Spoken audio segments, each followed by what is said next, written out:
Praise the Lord. நல்லா இருக்கீங்களா? 2 கொரிந்தியர் 12:14 இப்படியே சொல்லுகிறது 5வது வரி, பெற்றோருக்கு பிள்ளைகள் அல்ல, பிள்ளைகளுக்கு பெற்றோர்களை பொக்கிஷத்தை சேர்த்து வைக்க வேண்டும். நேற்றுக்கு ஒரு பொக்கிஷம் பார்த்தோம், இன்னைக்கு ஒரு பொக்கிஷம். என்ன பொக்கிஷம் தெரியுமா? நம்ம சேர்த்து வைக்க வேண்டிய ஒரு காரியம், முதல்ல தேவனை தேடுகிறதுலயும், 2வது கர்த்தருக்கு கொடுக்கறதுலயும் நாம் பிள்ளைகளுக்கு ஒரு நல்ல பொக்கிஷத்தை சேர்த்து வைக்கணும். ஏன்னா வேதம் சொல்லுது, முதலாவது தேவனுடைய ராஜ்யத்தை நீதி தேடுங்கள், அப்பொழுது இவைகளெல்லாம் கூட கொடுக்கப்படும்.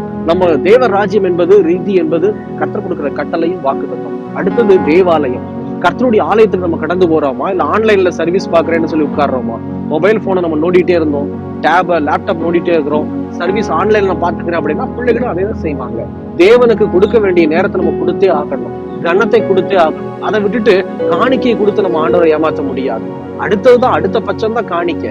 தேவ சமூகத்துல இதோ காணிக்கைய மனப்பூர்வமா தேவனுக்கு கொடுக்க வேண்டியதை இதோ உற்சாகத்தோடு கொடுத்து பாருங்க. கர்த்தர் உங்க மீது பிரியமாய் இருக்கிறார். அந்த காரியத்தை